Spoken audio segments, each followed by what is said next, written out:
do you kind of just want to get a status quo, like a machine moving forward, A little bit of both. I mean, you want some consistency. You want to keep that same routine in place. But I think as the weeks go on and we continue to do well, I think there's more and more at stake, and I think you guys feel that. I'm sorry. Front row left, Doug. You guys have worked Garrett Wilson in some spots in the return game. He's had a role offensively with receiver. When you have any player like that, I know your goal is win Saturday and that's it, and you want to have players who can help you win on Saturday. But is there also some kind of like development plan for a career for a guy like that? Like, hey, we think Garrett Wilson, for instance, can really help us when he's a sophomore and when he's a junior. Therefore, we think as a freshman, this is what would be best for him as he tries to be a good player when he gets older. How do you factor any of that in with an individual player to what you're trying to do as a team right now? Yeah, I think you try to get guys ready to play as soon as possible. And some guys come in at mid-year, some guys come in there in the summer, and so there's a little bit of a learning curve there.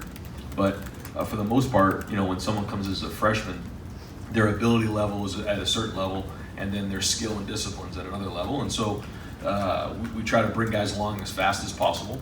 But in our program, there's so much time that's put in the off season, so that when you get into year 2, when you get into year 3, you have such more vested into the program, and you also have an advantage because physically understanding the scheme, just the whole thing, leadership-wise, you've been through off seasons with Coach Mick in the off season. That all matters, and it also matters within the program too. And so, guys who have been here for a while, they have the right to have the first shot at things. And then as guys start to earn their stripes, they start to earn more and more. And I think that's the way an organization should work. You and Mike Loxley, this is not unusual for coaches. You have lots of experience working with quarterbacks. Guys like that, when you are recruiting quarterbacks, the fact that you and Coach Loxley and other people have coached that position specifically, how does that help you in recruiting quarterbacks or in developing quarterbacks when you, as the head coach, are kind of a quarterback person?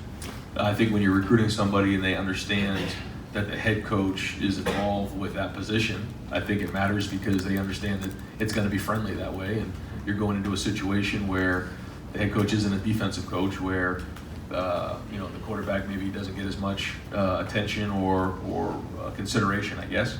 But certainly when the head coach has a quarterback background, that is going to be taken into consideration, and it's, I guess, quote-unquote quarterback friendly, for lack of another term. But I think it does matter because, you're going in there as the head coach with a background and, a resume of work with quarterbacks. And I think today's day and age, recruits want to see that. They want to know, what have you done? It's one thing to say something. It's another thing to show them what you've done. And then you combine that with position coach, I think it makes a big deal. And last thing, we've been talking a lot about the Maryland game last year. Coming off that Maryland game last year, you guys go out and beat Michigan, and you win the Big Ten championship. You go and win the Rose Bowl. Did you feel like, as an assistant on that staff, was that like a line in the sand of like, man, like we can't live like this anymore? Like we were maybe lucky in some ways to win that game. You gutted it out, but it also, if the 2-point play goes a different way, you lose that game. Did that feel like, what did that feel like just coming off a nail biter like that, because you guys responded and beat 3 good teams to end the season last year? Well, I mean, I think on offense, what it allowed us to do was, I think Dwayne at that point established himself as a runner. He was a little bit more of a threat, and I thought that changed us on offense a little bit. As a team, I mean, I think as a team we were always going and looking to attack, but I thought to go into that game and win in 2-minute drills, red zone. There was just a lot of situations going on right there, short yardage, overtime. You just learn a lot about your team in a game like that. You got to gut it out. And I thought that kind of, as tough as that game was, it catapulted us through the rest of the season, like you're saying. Front row right, Bill. Yeah.